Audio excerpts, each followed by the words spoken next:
I can say that yesterday when we were talking about cancer only, because the whole day was according to the Europe's Beating Cancer Plan, and since I'm a member of the EU Commission's Cancer Mission Board, I have really been involved in this area, and actually I'm really trying, to get into this area and talk also within our meetings with the Cancer Mission Board, also to connect different types of patients also to the cancer plan, and because the Europe's Beating Cancer Plan should be aligned with all the national cancer plans. So, but you are one of a kind, Henrik, in Sweden, I think, because Gunilla Enblad in the other room and you are really a rare kind of doctors who have studied the importance of or between cancer and transplanted patients. So I leave the floor to you. Yes. Okay. Yeah. So let's see. We can take the first slide. Oops. Yeah. So I'm going to talk about these things then. Cancer risk and survival after transplantation, common cancer types, their prognosis, and what treatment to expect. And yeah, I'd like to say that I did my thesis work, which is what I'm going to talk the most about at Karolinska Institutet. And I'm working as a surgeon at Akademiska, and I will probably do more science in the future at Uppsala University. So I started this research in 2015 with Karin Ekström Smedby, who is an oncologist as a supervisor. And in parallel, I did my residency to become a surgeon at Akademiska sjukhuset in Uppsala. So I'm a specialist since June 2021, and I defended my thesis about a year ago at Karolinska Institutet. So I'm going to talk about which cancers are common after transplantation, and very, very briefly why. How transplanted cancer patients survive their cancers compared with non-transplanted cancer patients with the same types of cancer. And also say something about how cancer characteristics and treatment and survival differ between transplanted and non-transplanted cancer patients, taking colorectal cancer as an example. And then I'm going to talk about something that I know actually a little bit less about, since I'm not an oncologist, but why cancer in transplanted individuals can be more difficult to treat than cancer in otherwise healthy individuals. And what treatment I can expect to be offered. So this area is actually quite well researched internationally. Here are some studies from the 70s on the left, 70s, 80s, 90s, and 2000s. And we can, this is nice. So here is a Nordic study actually from 1995. And here is a very big American study from 2011. And it has Erik Engels as first name on the paper, and we will come back to that because that database has spawned several more studies about this. There's rather solid evidence that does it work now? No. Next. Yes. Oh, now it happens. So transplant recipients have a 2- to 4-fold increased risk of cancer compared to the general population, and this is well known. And I put some exclamation marks and a question mark whether it is well known or not. It's well known among people who work with transplantation, And this increased risk is due to immunosuppressive treatment because the immune system combats bacteria and viruses and other foreign substances such as transplants, but it also has an important role in protecting against cancer development and other things. And research has also shown that infection-related cancers have been shown to occur more frequently among immunosuppressed patients. For example, patients with AIDS have they develop cancer types that are quite similar to transplanted people. There are differences too, but it's the same type of immunosuppression going on. So that's an indication that there is the immune system is important. So if you suppress the immune system, then you will get more cancer. So I often wonder, actually, how high is the risk of cancer in the general population? I mean, I think many people do have some sense, but we don't really, or at least I don't really know. So there are several data sources for this. So this is one, the Cancer Atlas, held by the American Cancer Society and International Agency for Research on Cancer and Union for International Cancer Control. And this is excluding non-melanoma skin cancer, which is very common among transplanted people. So here you can see that something I learned in med school, actually, that cancer affects 1 in 3 people during their lifetime. So this is a slightly different formulation that 1 in 3 people will be diagnosed with cancer by the age of 75 in many European countries. And the most common cancers in Europe are breast, colorectal, lung, and prostate cancer. And they together make up about 50% of newly diagnosed cancers. And then bladder cancer, malignant melanoma, kidney cancer. So these are about 13 to 14% each, like 14, 13, 12 or something. And then you can also find that the most common cancer deaths occurring are due to lung cancer, colorectal cancer, breast, pancreatic, and prostate cancer. And then stomach cancer and liver cancer. So, oh yeah, and then we have another data source actually that I have used in my research, någon, which is held by the Association of the Nordic Cancer Registers. So here I took an example. You can get fact sheets such as this, and you can also get incidence rates and age standardized incidence rates and mortality rates and all kinds of data. But I like these fact sheets because you can get a very quick sense of how common a cancer is. So for example, colorectal cancer makes up for, that's 11% of all cancers diagnosed in these countries, the någon countries, which is basically the Nordic countries.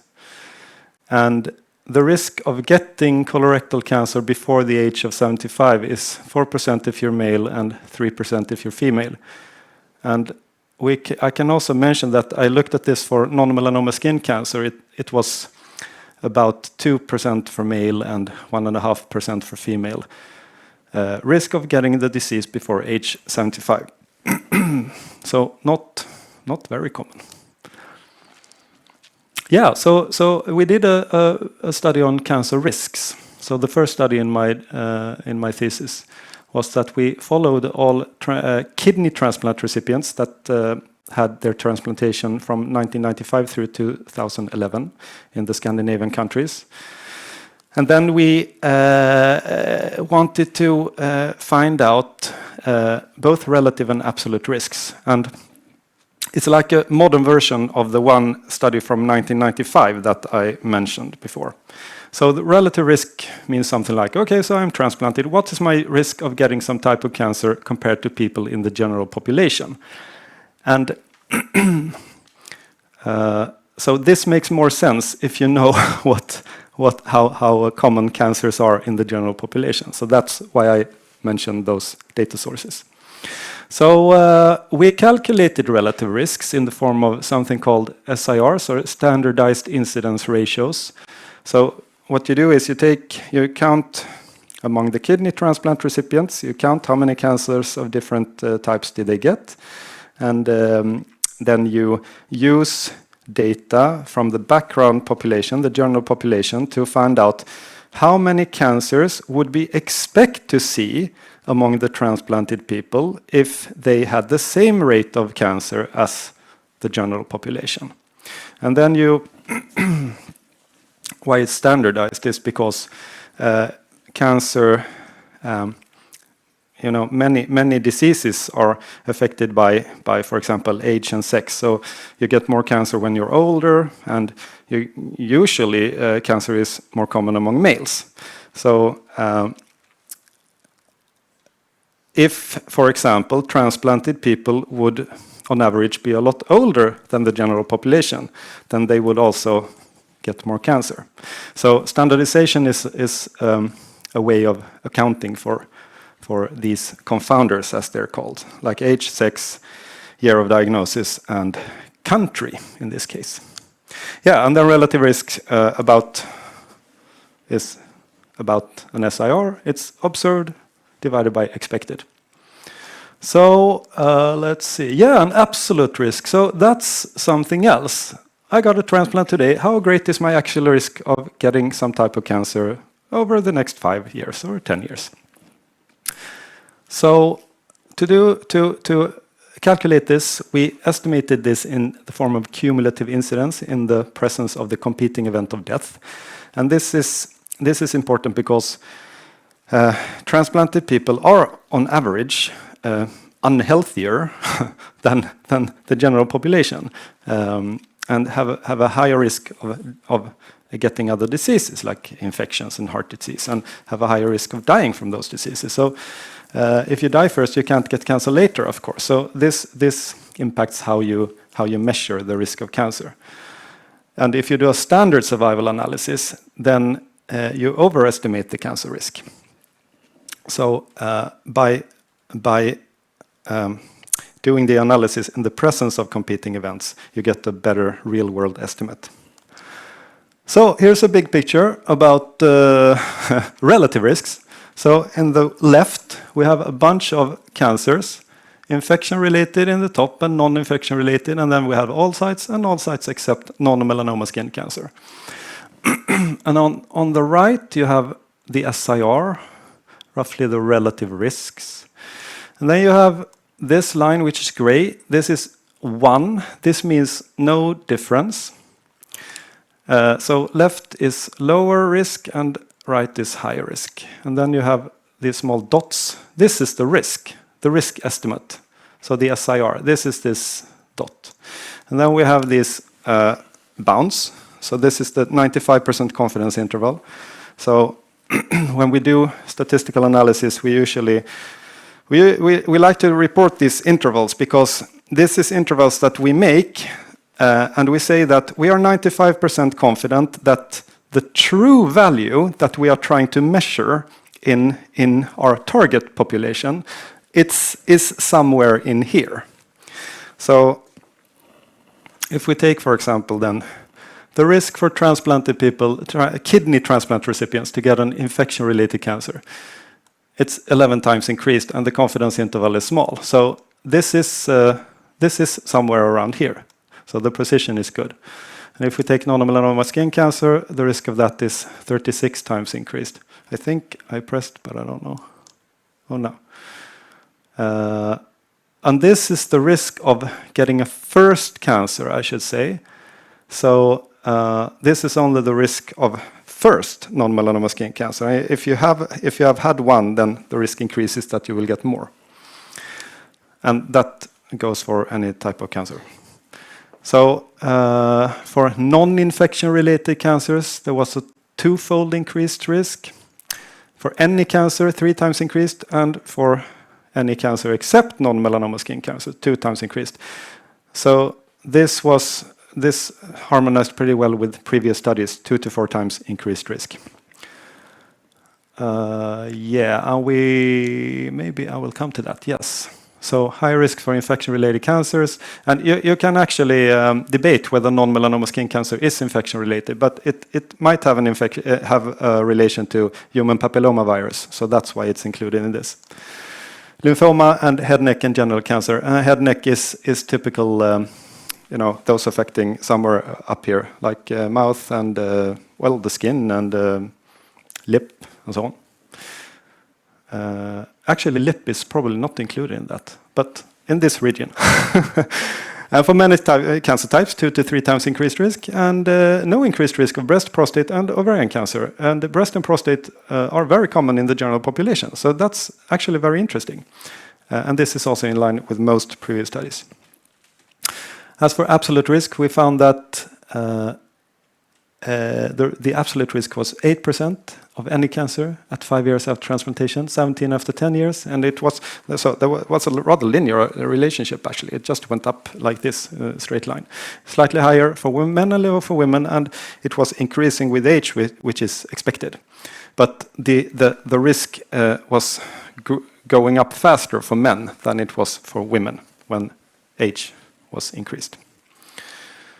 So 1 in 6 kidney transplant recipients develops cancer within 10 years of transplantation, and if you exclude non-melanoma skin cancer, then it's 5% at 5 years and 10% at 10 years. And this is similar to one of to Hall et al., published in 2013.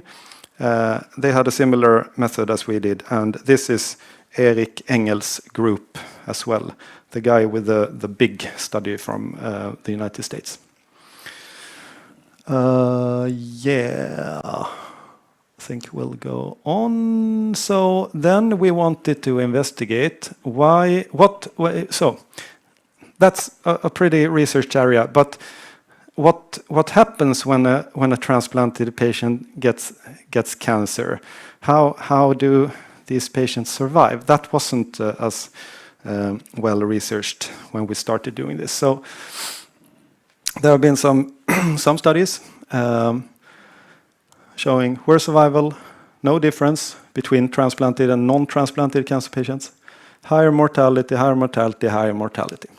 So the problem with, now we're getting into some methodological language here, but roughly, you can use these expressions. Actually, it's not fixed how you use them, but roughly you could say that mortality is how much people die from something, and survival is when you take someone with a disease and you see how do they survive their disease.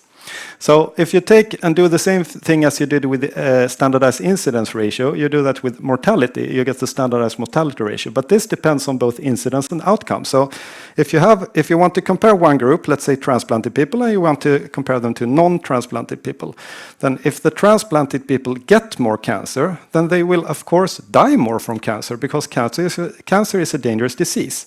So the SMR can be a bit tricky to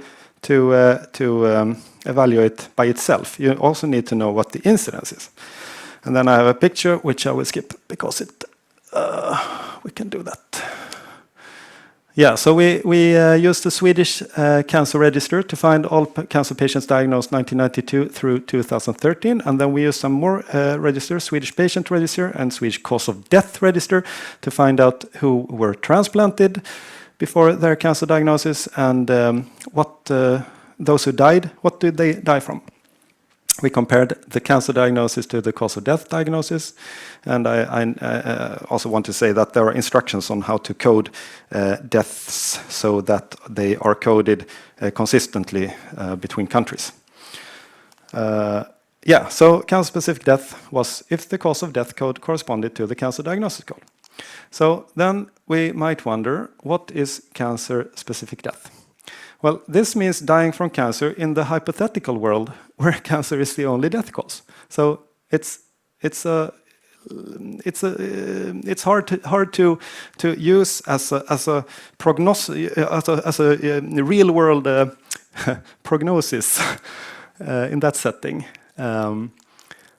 So it's useful for determining if cancer is more, well, here I say dangerous to one group because it's an easy way of expressing this. So it's useful for determining if cancer is more dangerous to transplanted patients with cancer than to non-transplanted patients with the same type of cancer.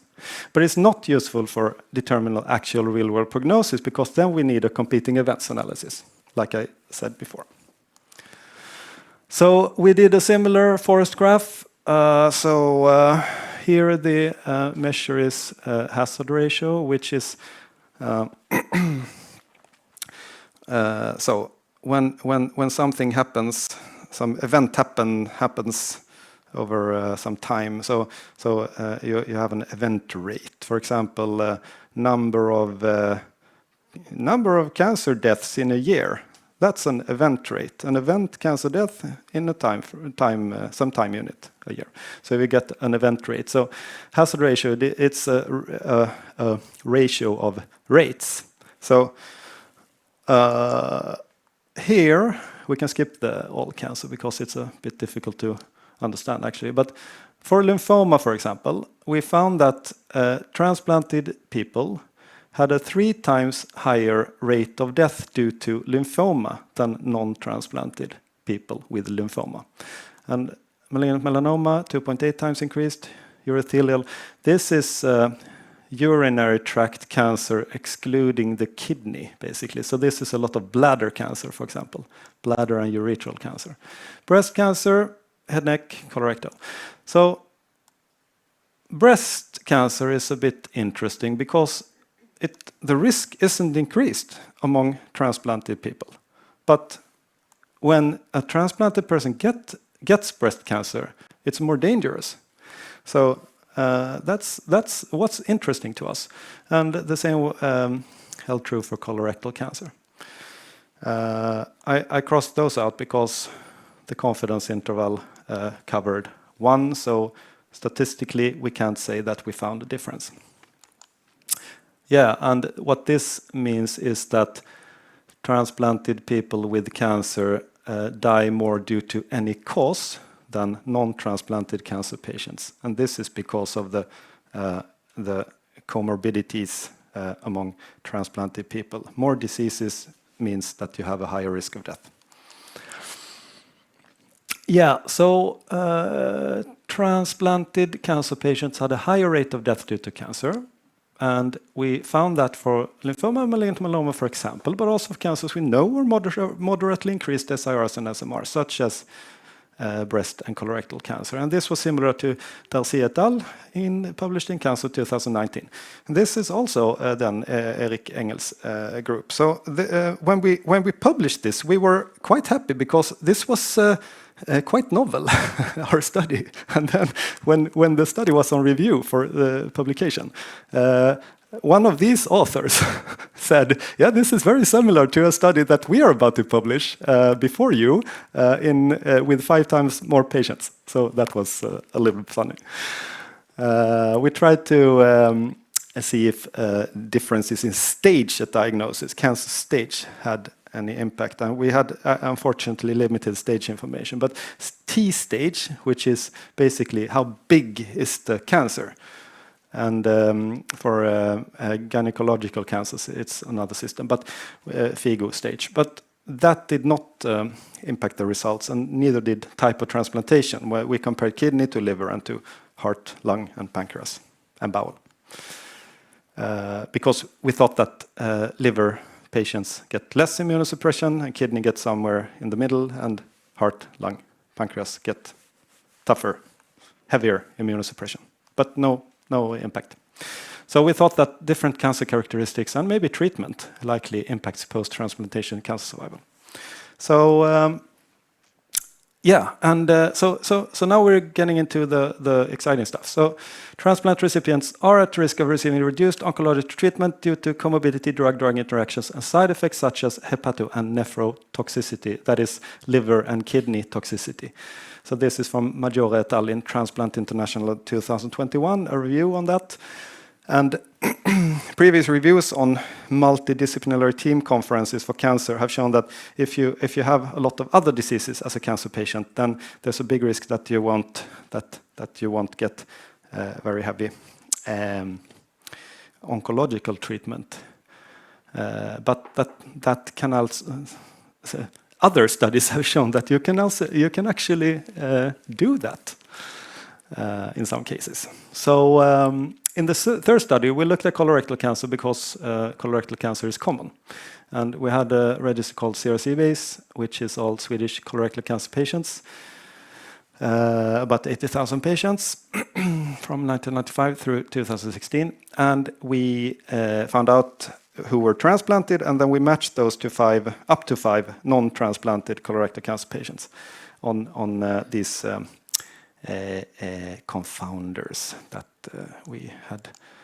And then, so other diseases, comorbidity, we classified that, and we evaluated the association between transplantation and the outcomes such as characteristics and treatment and survival. And we used standard statistical methods called logistic regression and Kaplan-Meier and Cox regression. So, found 98 transplanted colorectal cancer patients and 474 non-transplanted.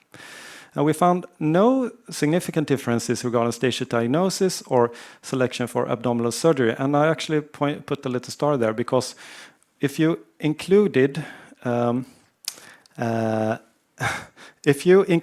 all patients regardless of stage, then there was a difference before. But when we only included stage 1 to 3 colorectal cancer treated with abdominal surgery, these differences no longer applied. Especially this was no longer significant. But when we did these analyses, we found that transplanted colon cancer patients had a higher odds of right-sided colon cancer, because that's interesting, because right-sided colon cancer might respond better to immunotherapy that Gunilla is talking about. They also had less extensive lymph node resection during surgery for colon cancer and lower odds of adjuvant chemotherapy for colon cancer. So this is quite interesting. They also had a higher, transplanted people had a higher rate of relapse for rectal cancer. But no significant difference in getting neoadjuvant radiation for rectal cancer. Here are some graphs, Kaplan-Meier graphs. So this is survival. Here we have survival probability, 0 to 100%. And then we have time in years. And this is the measure cancer-specific survival among all patients and among patients with stage 1 to 3 cancer treated with abdominal surgery. And you see that transplanted people, who are the red dashed line, they have a worse survival, both if you look at all patients and if you look at stage 1 to 3 patients treated with abdominal surgery. So these are patients, for example, where adjuvant chemotherapy for colon cancer is often given. Like I said, if you look at overall survival, transplanted people survive less because they have more diseases. So, main conclusions of this study was that less adjuvant treatment was planned for transplanted colon cancer patients compared to non-transplanted, and there was a lower cancer-specific survival. And I've said this, I think. Seems to me, colorectal cancer seems to be more dangerous to transplanted people. So we thought that, if you can, involve transplant specialists at cancer MDT multidisciplinary team meetings when discussing cancer treatments among transplanted individuals. So why is this complicated among transplant recipients? So here are some treatments for cancer. So radiotherapy is when you send ionizing radiation to try to kill cancer cells, and this has side effects such as fibrosis. And for rectal cancer, for example, you have a transplanted ureter going down somewhere in that area, and you might not want to give radiation. Chemotherapy is when you give potent drugs that for example, inhibit cell division or induce DNA damage, mainly targeting fastly growing cells, such as cancer cells. They have lots of side effects and drug interactions, and they are also sometimes not given due to bad liver function or bad kidney function. And I also want to mention targeted therapy here in the bottom. Oops. Whoops. Pressing the wrong button. Yes, so targeted therapy is when you give drugs targeting specific cancer cell molecules to inhibit cancer development and growth. So this sounds good, but they have also often heavy side effects.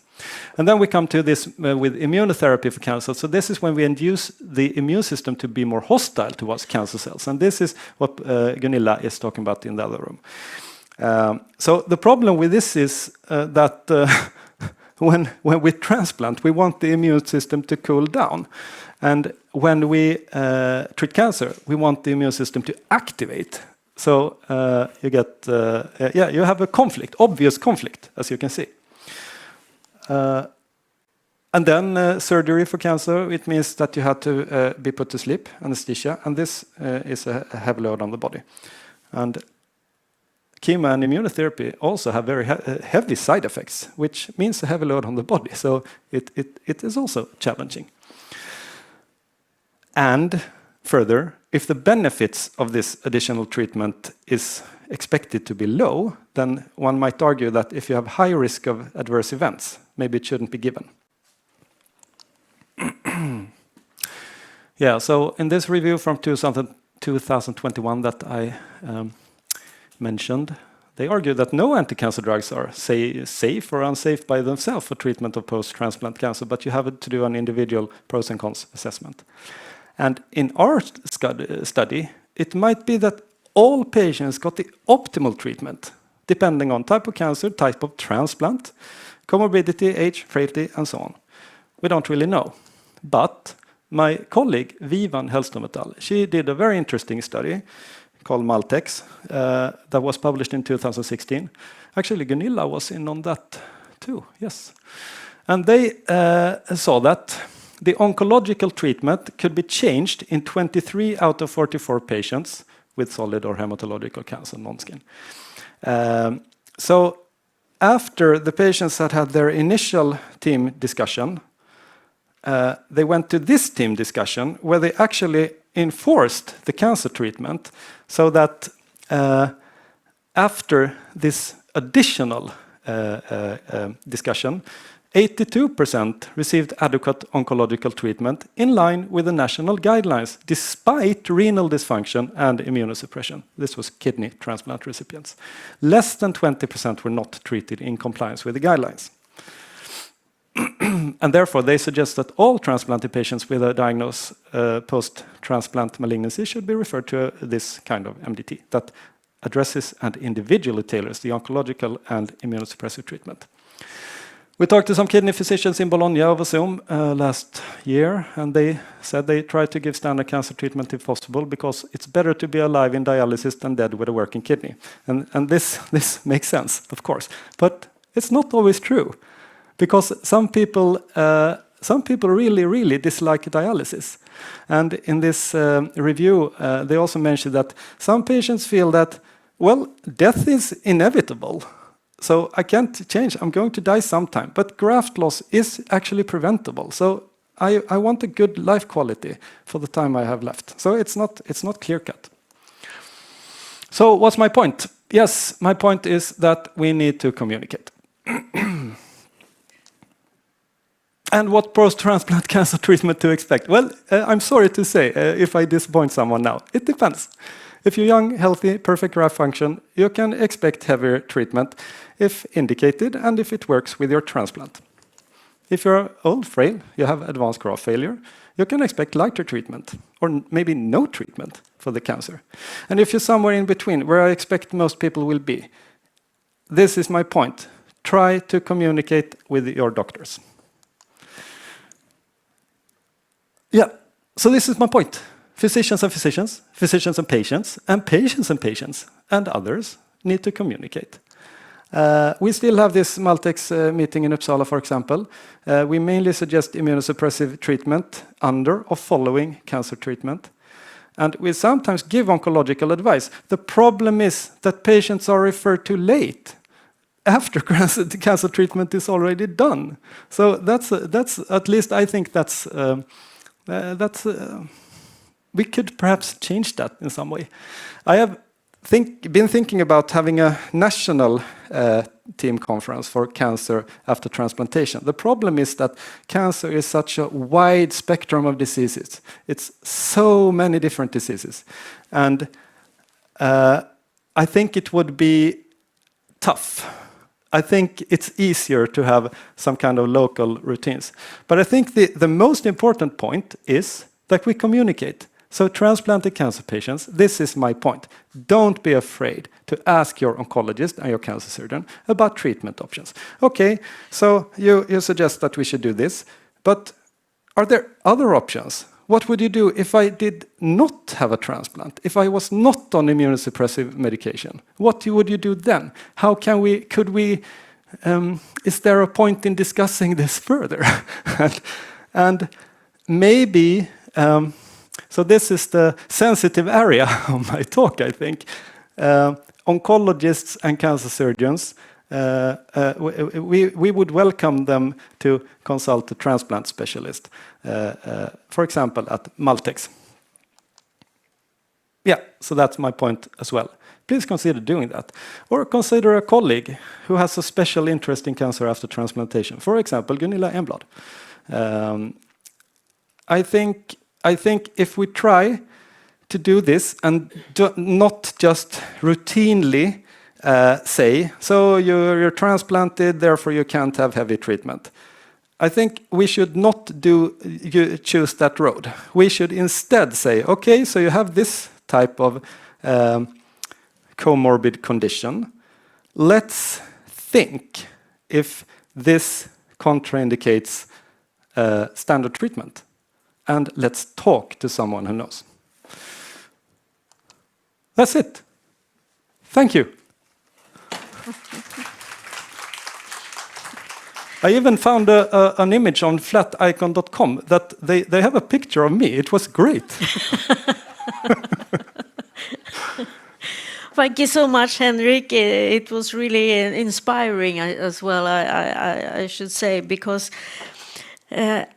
I agree from a patient point of view as well, that, I think the most common thing for a transplanted patient is the struggle really to have other doctors in other areas and very much, I would say, in the oncology area, to make those doctors really communicate with their colleagues within transplantation. So if we could make that work, that kind of collaboration, it would really, really be an improvement for all the patients who are affected by cancer, I can tell. And I am very sorry, actually, that my message is in part to put a load on the patient, because I think the patients don't need that kind of load. And I think you mentioned that you have experience in this kind of situation. Yes. And that it can be hard as a patient to question your doctor. But we need to be questioned. I mean, we may talk as if we know everything, but there's a lot we don't know. And we need to be humble.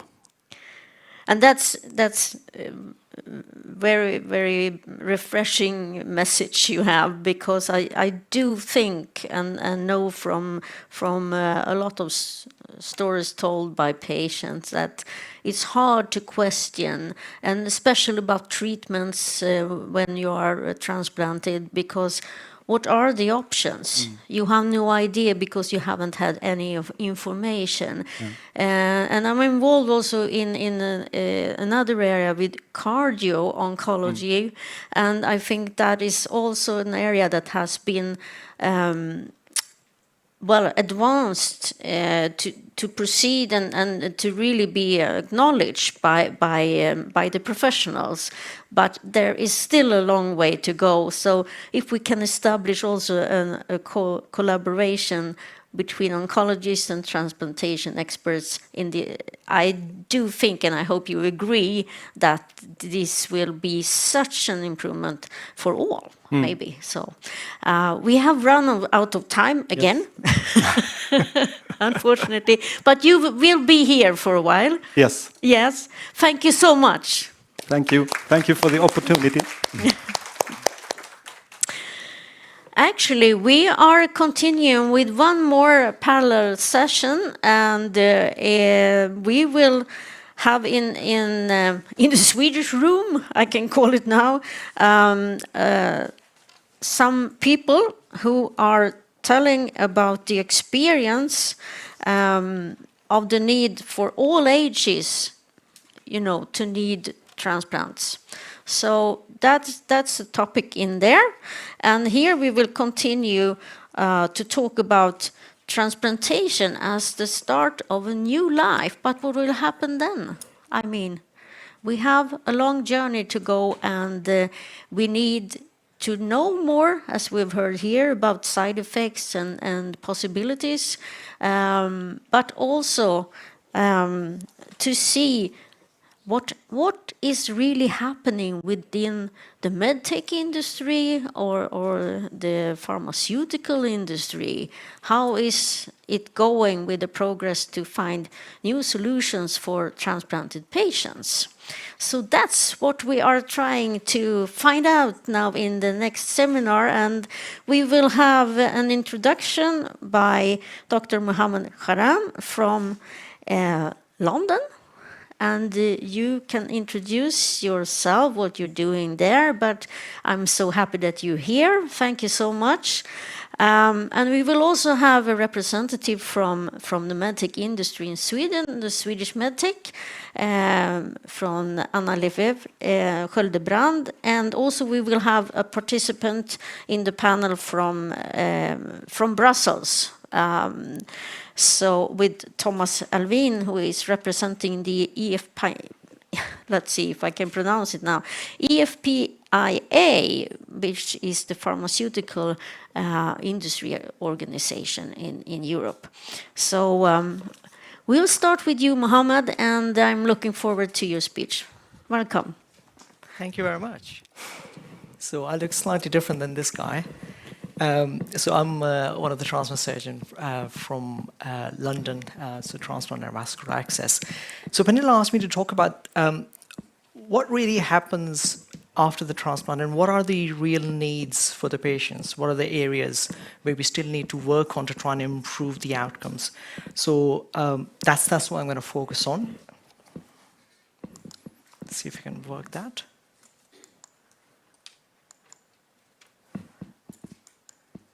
Okay, so I thought the best way to talk about this or to highlight the areas where we need to actually work on is to talk about a couple of patients' journeys and then highlight the areas where we need to have some improvements. But before we go on to the patient journey, but what is our goal after transplant? Our goal is to have a transplant which is from a well-matched donor so that we can minimize the immunosuppression, so that the risk of infection and the cancer risk can be reduced, and also all the other risk factors that comes with them. How can we try and monitor the patients in the least invasive way possible so that it's less disruptive for them? How can we actually monitor them in a remote way so that they don't need to spend most of their lives in the hospital? And can we actually get to a stage where one transplant can actually last for as long as possible, possibly for their life, but if not, for a very, very long time? And what can we do when the transplant actually fails? Can we have less restricted supply of the organs? So, we'll talk about John Smith, obviously a fictitious patient, but we all have treated John Smiths. So John Smith is very lucky. He gets a living donor from his wife, has a standard open procedure with a well-matched donor, and as a result, they get standard immunosuppression, short stay in the hospital, go home on day 4.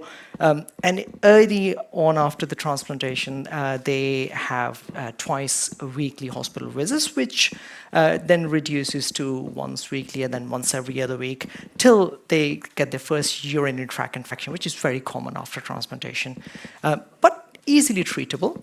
And easily treated in his case. A couple of episodes of possible rejection, 2 biopsies, 1 no rejection, 1 did show some rejection, and a little bit of a CMV, which they require the treatment for. Beyond the first year till up to 19 years, I've written there, a few repeats of all of the above. A small skin cancer, as Henrik was mentioning earlier, is quite common, 30 times, if I believe, or 19 times more common than the other, it seems, than the non-transplanted patients. So it's very common to actually see that. But again, easily treatable. Had a bit of a hernia, which was removed, repaired, and the transplant's still working. So I've been babbling along, but John Smith is a patient. When they come to my clinic, I would say, well, you've done really well. Despite all the things that are mentioned, they've had a very easy post-transplant time, and I would be very happy for their progress. But let's see if we can actually try and improve John's journey a little bit further, and what is in the pipeline, or where we want to be in future. So John had a standard open transplant, and the technique has been there for a number of years, number of decades now, and nothing really has changed till very recently, and now we can actually do these procedures robotically. Still is not a standard procedure, and I would say less than 1 to 2% of the transplants have been done robotically, but there's a huge potential. The long-term outcomes are not very different, well, not different at all in terms of whether you have an open transplant or a robotic transplant, but there are certain benefits in terms of low risk of wound infections, low risk of less pain. And I think the thing that is really important here is the potentially improved access to transplantation if you have a robotic surgery. Some patients are excluded from transplantation with, say, a very high BMI. I think those patients will be candidates, again, for transplantation. And I think in the next 10 to 15 years, we'll be doing a lot more robotic transplants.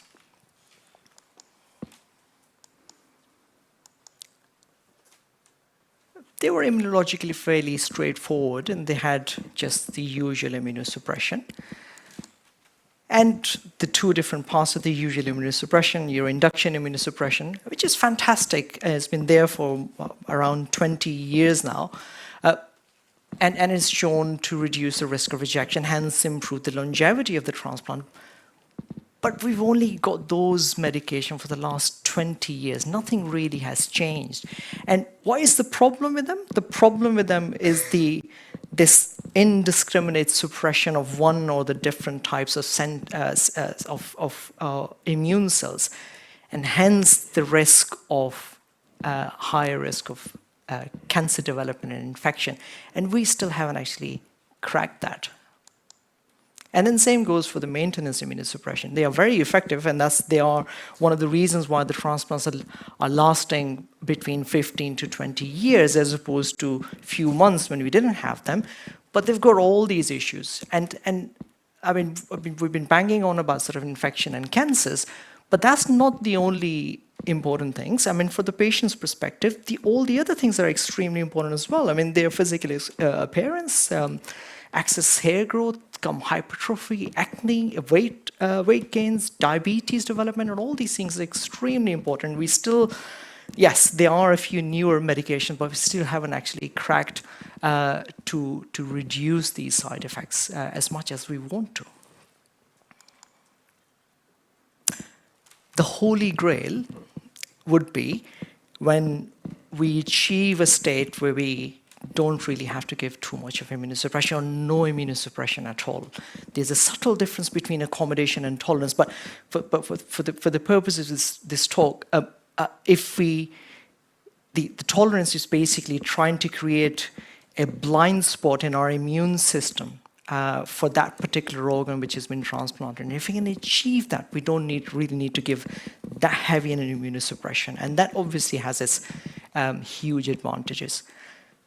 There's been a lot of work being done on tolerance for a number of years, and we have made some inroads. But in terms of the successful cases, they've just been fairly isolated. And if you guys have been following the BBC recently, there's this young girl who got a transplant recently from her mother. She had a quite rare genetic bone marrow issue for which she required a bone marrow transplant from her mum prior to her kidney transplant. And as a result, she's on no immunosuppression and the kidney function is absolutely fine. But that's a very restrictive and a very small group of patients who would be suitable for these sort of things. There are a few centers who would try to develop these tolerance protocols, and the most common, most famous is from Stanford, and there are a couple of other protocols from Northwestern and Mass General. And the idea, again, is really with the living donor kidneys and a bit of stem cells. And when you have a matched donor-recipient combination, then this strategy works it worked up to 80%, so not many patients, it's about 20 to 25 patients. But 80% of those patients, they were able to take away all the immunosuppression. But again, we're talking about a very small number of patients. We still got a long way to go. But yes, there are things. There's a lot of work being done, I'm not an expert in this, but there's a lot of work being done on the regulatory cells of all kind of different alphabets. And now we are able to actually create the kind of regulatory cells specific to the area where we want to actually work on. So there are lots of other things in the pipeline which probably will be helpful.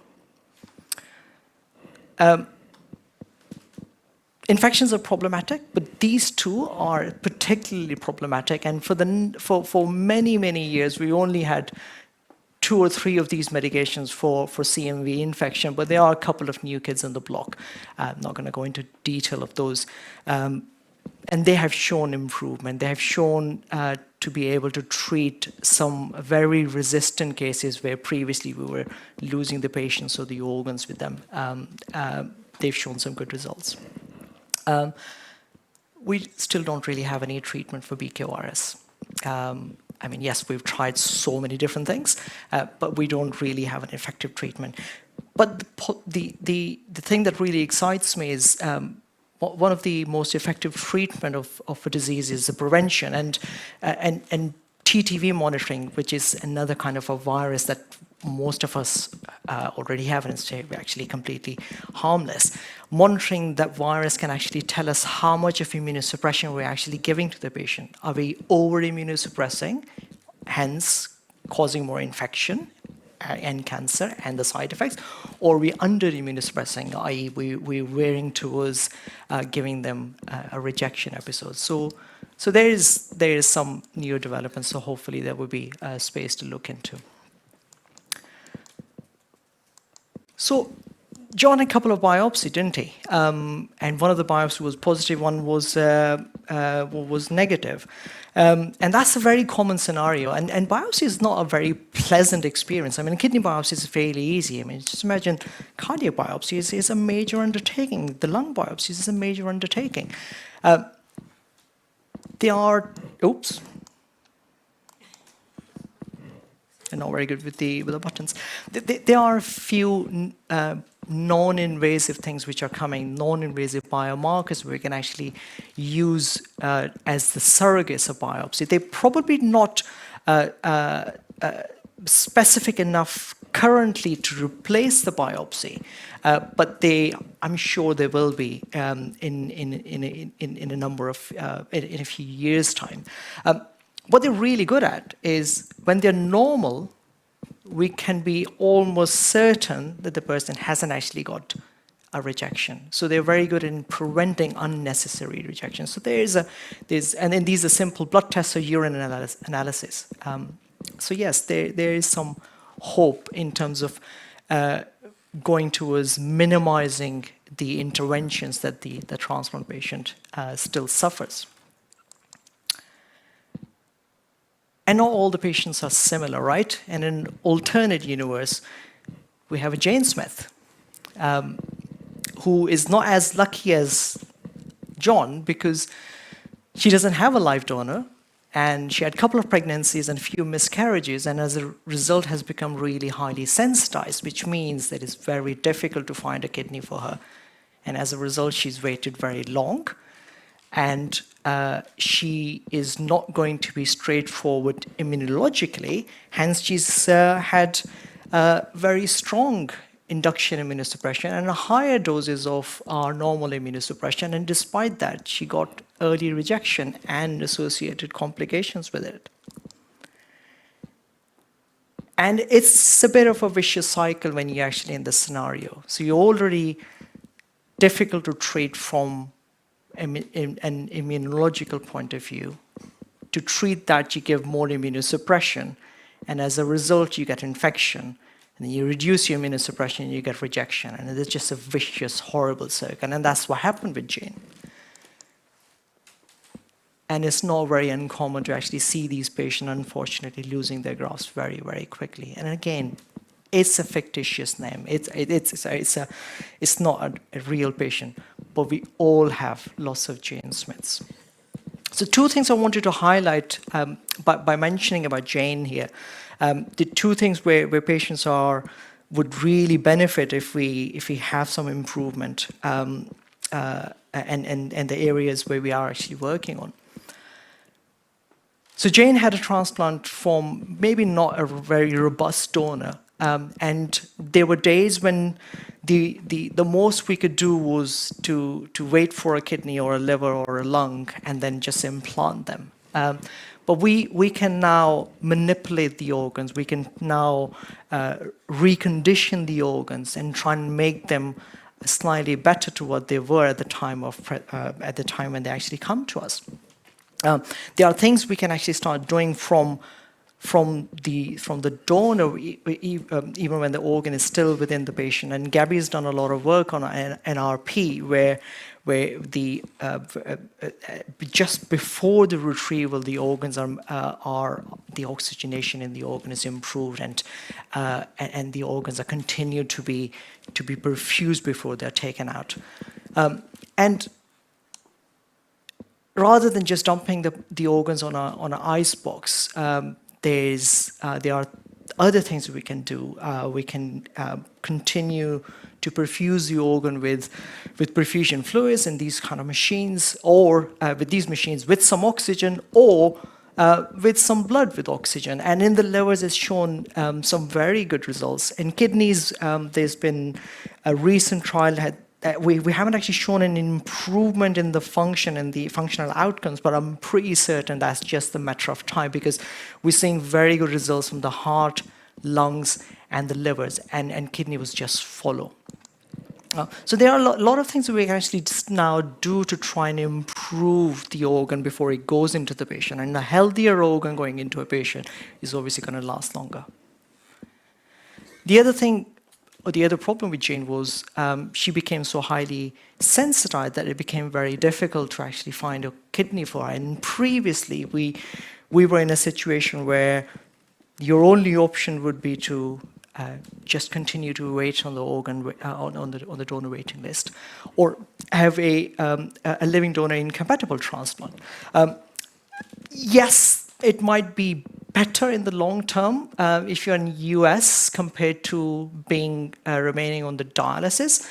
But when we compare the HLA incompatible transplants with remaining on dialysis in the UK cohort, there was there was no survival benefit. There was no difference. So yes, it can enable transplantation, but the long-term outcomes are not great. And yes, you can do it in deceased donors, but it's extremely difficult. So it's not a strategy which would be useful for our Jane here.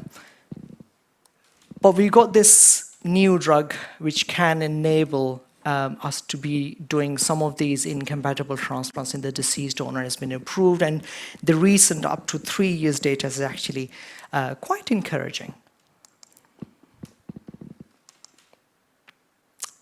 So when the organ fails, then we also have a problem of organ shortage, don't we?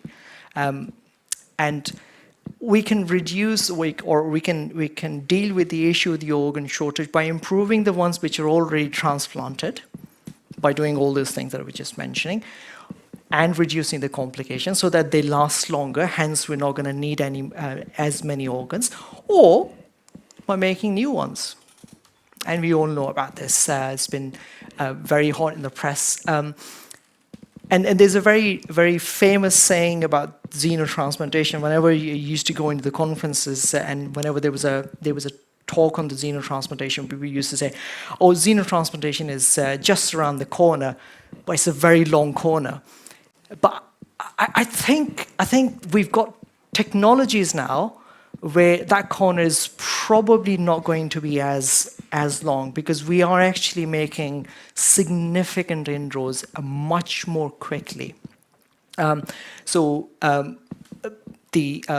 are the porcine kidneys transplanted in patients from 2 different centers, from New York and Birmingham, and this is the heart transplant. And you would have recently read in the news there was a patient kept alive for 2 months with these porcine kidneys, which is tremendous. I'm not going to talk about this because there are much more capable people after me coming and talking about the bioartificial organs. But yes, we've actually making some inroads into this as well. So that would be something to look forward to in future in terms of the number of organs that we have.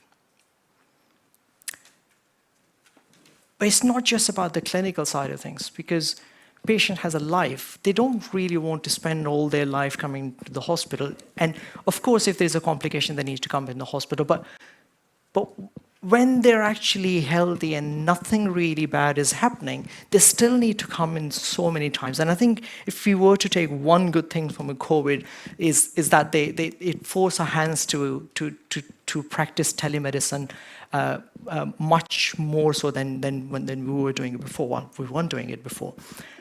Currently in Royal London, about 80% of our long-term patients, so a patient who's been more than a year from transplant, they get seen via video link. They have their bloods done locally. They don't have to come to the hospital. And some of these patients actually live quite far. I mean, there is a commute for about an hour and a half. And before, there was no option. Well, you're a transplant patient. We need to look after you. You need to come here. You need to have your blood test. I don't care whether you need to go to your school or your college or your university or your job. It's very easy now. And there are certain other devices. I think there will be mentions in Enel's talk about the use of robotics and all those things. But these things are really important for the patients. We sometimes overlook them. So hopefully, this is how a new journey would look like. So we can have a living donor, or we can have a deceased donor where we've already done the viability testing, or we've done a bit of organ manipulation in organ recovery centers, and we've beefed those organs up, and we then transplant it, or we will have xenotransplants. Our surgeries would be mostly robotics. We probably, hopefully, will tolerate, will crack the tolerance or accommodation. It's going to take some time, but it will happen. We'll be doing a lot more non-invasive monitoring. We'll have a lot more remote consultation. And hopefully, all of this will lead into increasing the longevity of our patients. So it still is a long journey, but I think there is light at the end of the tunnel. Thank you.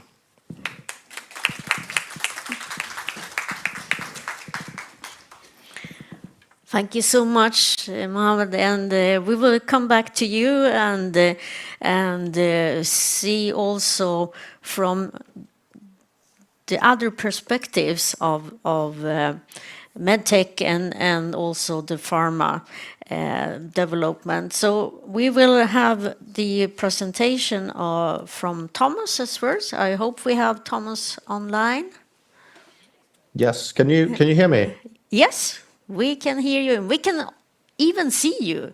That's excellent. That means the Wi-Fi is working, and I can also share my presentation directly. Should I do that? I think we have technicians who are putting it on our screen, and yeah. So you can just. I hope you will see your own slides as well. Yes. Let's see. Can you see my presentation? I cannot, but.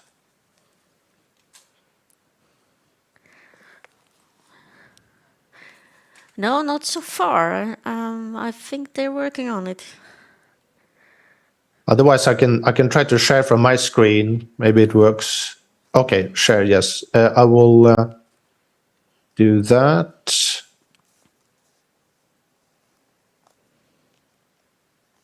Can you see the presentation? Yes.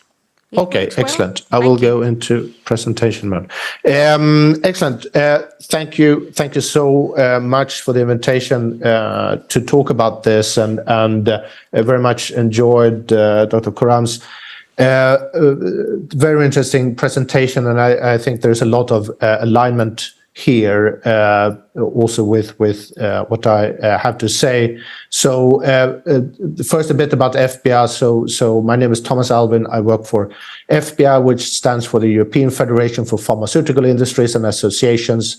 So it's basically the trade association representing the innovative research-based industry operating in Europe. So we are based in Brussels, but have all the different national associations as our members, including Swedish LEAF. So this is a bit, we represent around 40 member companies, 37 member associations. And I should say, we are mostly representing the big pharmaceutical companies, so the big globally operating pharmaceutical companies. And I think that's important to say, since I think in this area, and as in any area where there's new and groundbreaking research being done, a lot is of course also happening in smaller companies and smaller biotechs and university spin-offs. So I think it's very important that they are not forgotten in this discussion on what the industry is doing. This is FBR's vision, a healthier future for Europe. And our core mission to create a collaborative environment to enable our members in the full ecosystem to innovate and deliver new therapies for people across Europe. So I think a lot of this has already been said, but I think that we have seen these development of medicines in transplantation, immunosuppressants, during the last decades, and I think as Dr. Khurram said, they've been very effective in preventing acute rejection and improving the sort of short-term outcomes for transplantation patients. And you can see these sort of what we will call incremental innovation, when you get new immunosuppressants that are maybe a little bit more effective, or they avoid some other side effects, and maybe some of them can be used in combination, and it's all about trying to find the right treatment for the right patient. And I think most of the drugs you see here on the screen are still standard of care in most cases, in some combination or another. Here you can see some of our members that are active in the field or have established medicines in the field. I hope I didn't forget anyone, then I would get an angry email later. But I think as was said, there are clearly a lot of unmet medical needs still in this field, and a lot of it is about the sort of long-term function of organs, the long-term outcomes. It's about minimizing the different comorbidities, so everything, all the side effects that come with the immunosuppressants we have today, everything from cardiovascular events, diabetes, poor renal function, etc. That comes with time, and of course for several types of organ transplants, there are still quite poor long-term outcomes, and for instance, kidney failure still a very common long-term outcome, and which leads obviously to need for more follow-on transplants. So and not to say lung transplant patients, where there are also not very good long-term outcomes. And then it's also everything around preventing and treating viral diseases such as CMV. It's again everything around finding the right treatment for the right patient, which immunosuppressants works best for the individual, and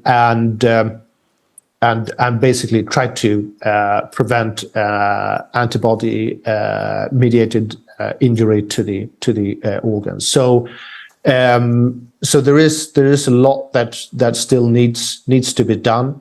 I think we tried to look at what are some examples of current research in companies, and this is again in these big pharmaceutical companies. This is by no way comprehensive, so we just did a sort of simple search and a few examples. And I think what you mainly see is trying to improve what's already there. It can be comparative studies to compare different type of immunosuppressive drugs to each other, to improve sort of treatment protocols. It's also about some novel immunosuppressant monoclonal antibody fragments, developed by Veloxis, that might get rid of some of the toxicities in current standard of care. You can see here quite early type of research, phase 1, started in 2022.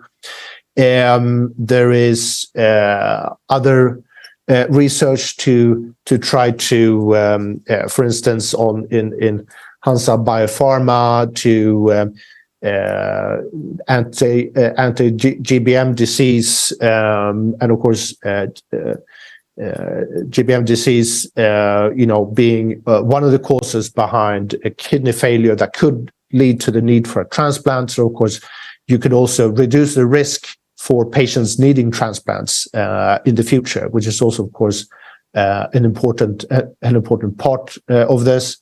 I think imlifidase was already mentioned as a way for highly sensitized patients to be able to get a kidney transplant. So this is a relatively new treatment, and where some post-approval studies are still to be made, which is quite common, right? That when you get a new innovative therapy on the market, sometimes it comes with just some limited evidence of the long-term effectiveness, and then usually you get an obligation to do post-approval studies. You keep following the patients and see how they are doing in the long term. So still, evidence to be collected. Also, treatments against AMR, so antibody mediated rejection, which is a major cause of sort of late loss or rejection of organs. So this is of course another tool in the toolkit to try to deal with some of the other issues that can come up for patients with transplants. But so this is a lot about trying to do better with what we have, some innovative approaches. I think there was obviously, one of the fields are cell therapy. I think under Novartis there, I think actually this program was closed down, and I think that also shows that when it comes to the more innovative therapies such as cell therapies, HMPs, it's a very high risk venture, and I think, which is often the case, that Novartis partnered with smaller biotechs. I think they were first called Regenerex, then restructured as Talaris, but after some failures in clinical trials, some safety issues, these programs were shut down, and they just couldn't get more funding, and that also shows a bit of from the industry side. Of course, medical research is always risky, and this type of very frontline research has a lot of failure to it, and makes it a very risky business. And I think that leads to the sort of next slide, where are we? Of course, a lot has been done, and the innovation we have, and which is now established therapies, have saved a lot of lives and created better outcomes. But there is a huge potential to do more on personalized treatment, to be better at predict the patient's response to immunosuppressants, to get more individualized patient care. The HMP, so HMP stands for Advanced Therapy Medicinal Products. So these are cell therapies, gene therapies. In this field, it would be cell therapies. I think that's where one of the front lines are, including CAR Ts, I think was already mentioned. And this is, of course, a field where in other disease areas, we have seen a lot of progress. So CAR T is being used in cancer to treat blood cancer with really good effectiveness. So it's more, how do we how can we make this work as a way to as an alternative route, which would hopefully get rid of the need of immunosuppressant drugs altogether, or at least to some extent, where you basically modify the cells. And so here there is a lot of research ongoing in universities, smaller biotechs. Most of them are in sort of phase 1 to 2. So still, I think unknown how this will work in the long term. But I think that's one of the research front lines, and I think in order to move this forward, there are of course a lot of barriers to research. We still need more understanding on the unmet medical need and bigger awareness around it, more research efforts. There is, of course, when you do these things, and we'll try to do phase 3 studies. Or even just a single, a phase 3 single arm study, or a phase 2 single arm study. You need a patient pool, and that can of course be a barrier if you compare to doing research in a disease with thousands or millions of patients. This is of course one of the key issues, and all types of safety and feasibility issues, just getting the science right. And as I said, some of these biotechs that were, tried to be successful were basically went bankrupt because the trials were unsuccessful and the money dried up. So we need to create the right type of research environment and ecosystem to make sure that this moves forward. And I think more collaboration, sharing of data, sharing of research, I think very important. In the US side, there is being set up this transplant therapeutic consortium.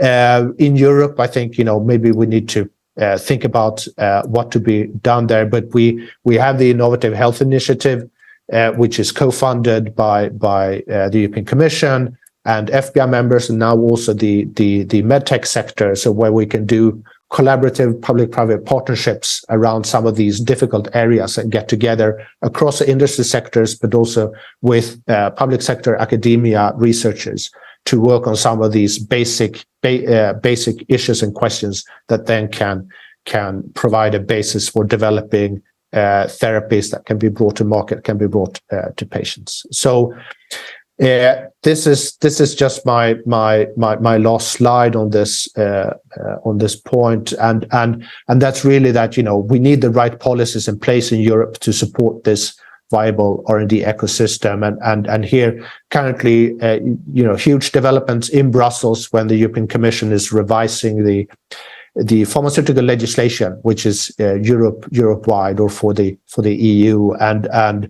where one of the items they have introduced is a definition of unmet medical need, which would steer what kind of incentives industry gets for R&D, and it might steer HTA and pricing and reimbursement bodies at national level. And here, from FBS side, we think it's very important that this definition becomes broad enough and patient-centered enough, because today in the proposal, it's really limited to either cases where there is no medicinal product available, or where the disease is still associated with high morbidity or mortality.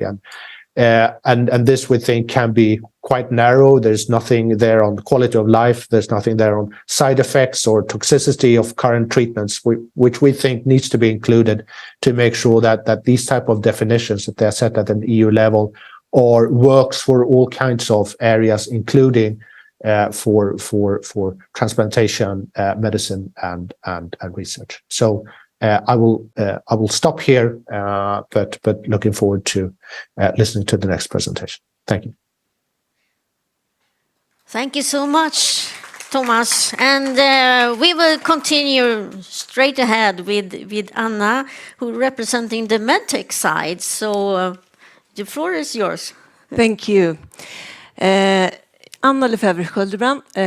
I'm representing Swedish MedTech, and that is the Swedish Medical Device Industry Association. And I will try to bring you through a very quick journey, because I understood from Pernilla, when you invited me, you said, oh, we're talking a lot about pharmaceuticals, but actually not so much about medical devices. So I will try to put a bit of perspective, a medical device perspective of this, and talk a bit about the future, what we potentially can see happening here. See if, try it again, there.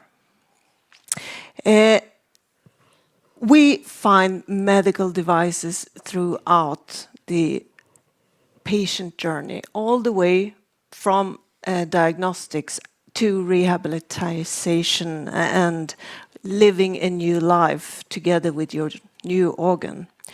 And if we look a little bit at what we actually see from medical devices, at the very early stage, diagnostics is of course a key. And here we're talking in vitro diagnostics to make sure that the patient need is what the doctor is expecting it to be. But we're also of course talking imaging. That is also very important in order for the physician to be able to set whether this is a suitable patient for transplant and what will be expected. In the next phase, when we are talking about that we have established the need for a transplant, and we have actually also decided to go for the surgery, we are in this situation that we're told that we have to find the organ. And here medical devices are extremely important, and I think we can see a big future that will revolutionize, I hope, the availability of organs and good quality organs. Because it was shown nice pictures of how to keep organs today alive much longer.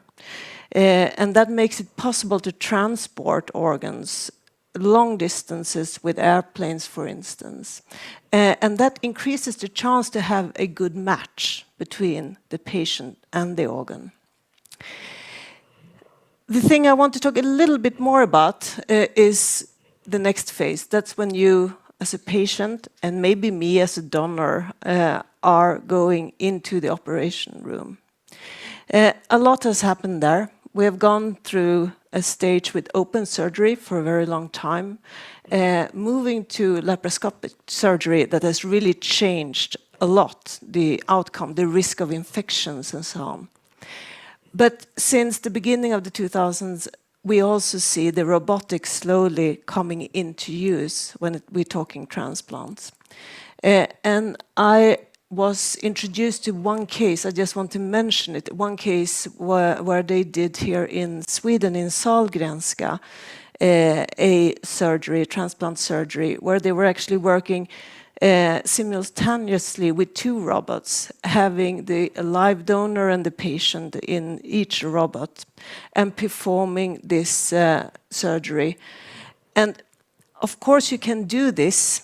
You can do this without the robots, but I think what the robots are presenting to you is the potential to learn. The potential, because the robots, they are recording what is happening. So you can learn and you can use artificial intelligence to improve the outcome the next time. And also another thing that the robots are enabling is a much better visualization during the surgery. And here I think that the medical device industry will hopefully present new, better ways of showing what the doctor needs to see during the surgery. We are, of course, also having the monitoring of the patient during surgery and after surgery. And here a lot of exciting things are happening with very small, soft sensors that can help supervise the organ for a long time and do it remotely. These things are slowly coming. Most of them are still not CE-marked products, unfortunately. We have the what we'll be talking about, the pharmaceuticals and the immunosuppression to make sure that we are having this on the right level. We are having the laboratory and testing equipment, and we are having the IVDs, because one of the important things is to make sure that the new organ is kept healthy in the body. And here, through using good IVDs and testings, the chance to find earlier that this is not perfectly working as it should, they are increasing, and through that you can have much better treatment. And I think this is something that Pernilla is really burning for, but the fact that we need to utilize all the information we're having from patient records, from robotics, and from all these sources, the data sources, in a much better way than what we are doing today, and use the AI, the potential of the AI to improve the situation for the patients. This is the robotic surgery in Sahlgrenska. And I was talking to Niklas Kvarnström, the surgeon, yeah. And I asked him, I'm going to talk here a little bit, what do you think I should tell? What would you say are the most important thing from a medical device perspective? And he was saying, there are two things. One thing is this, to utilize the information and increase the learning. And here technology are very important. Today we're a bit scared thinking about robotic surgery. At least in the patient mind, it can feel a little bit like it's the robot doing the surgery. That's not the case, of course. It is always the physician doing it. But in reality, in a very long time, Niklas said, probably, maybe in 50 years, the robot will do the surgery much better than the human. And to get there, we have to use the robots today. Otherwise, we will never get there. The other thing he said, and that you were mentioning very rightly, he said it is the pumps and the perfusion and the possibility to use organs that today are not usable due to a number of reasons. So medical devices, I would say, it's the foundation for transplant surgery, and I hope to be able to have maybe more time another year and tell you a little bit more about what we can bring to the patients. Thank you.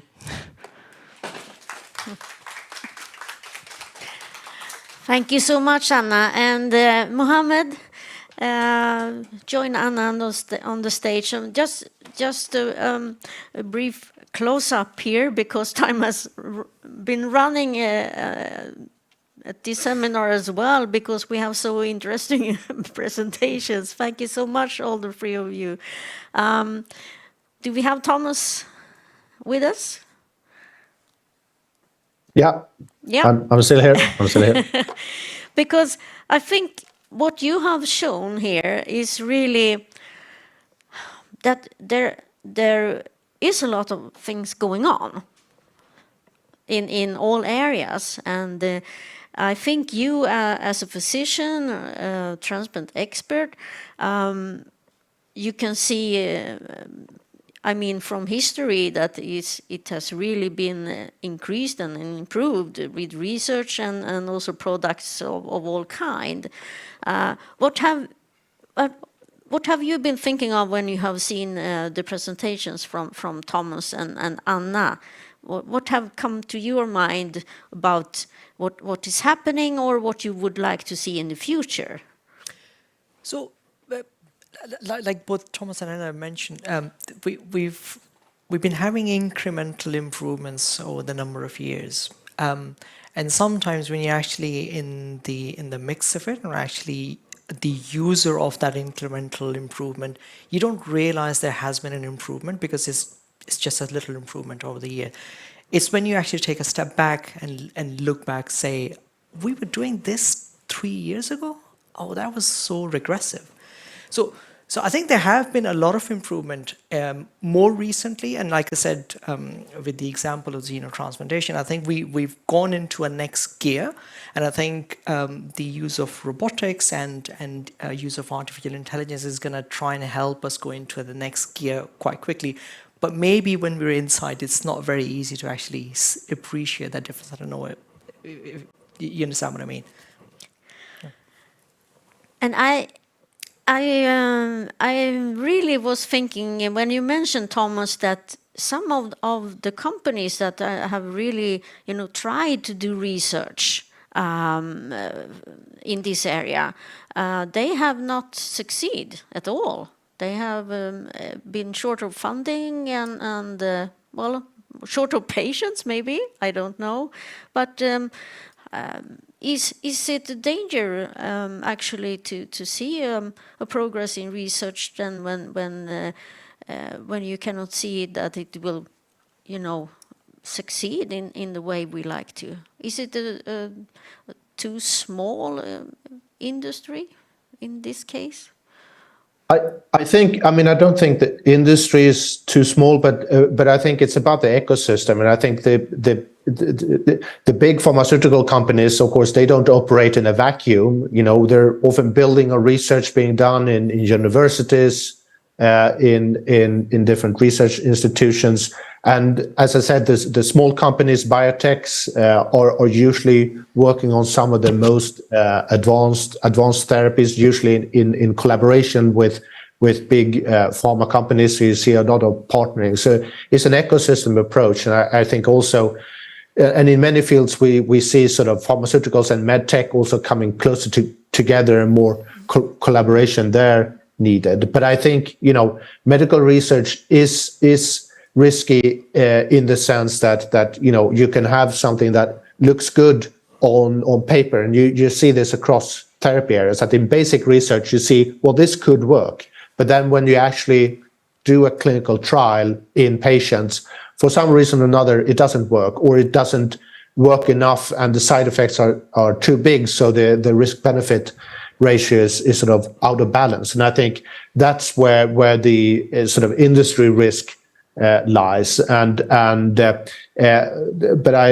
think that and you see this across areas, and I think around, when you start clinical trials for all medicines, it's only, I think, maybe 1 of 10 that actually becomes an approved medicine by the European Medicines Agency. Everything else fails, and that's sort of R&D money in the lake, or that are spent. And this is a normal industry business model, so this is nothing new. But of course, this is an area where, as I said, there is a limited pool of patients where you can actually do clinical trials, and you have some of these other barriers that maybe create higher barriers and in other areas. And then it's always a challenge to come with something that's better than what you already have. If you have a disease with no treatments, it's another story. But you need to come up with something that have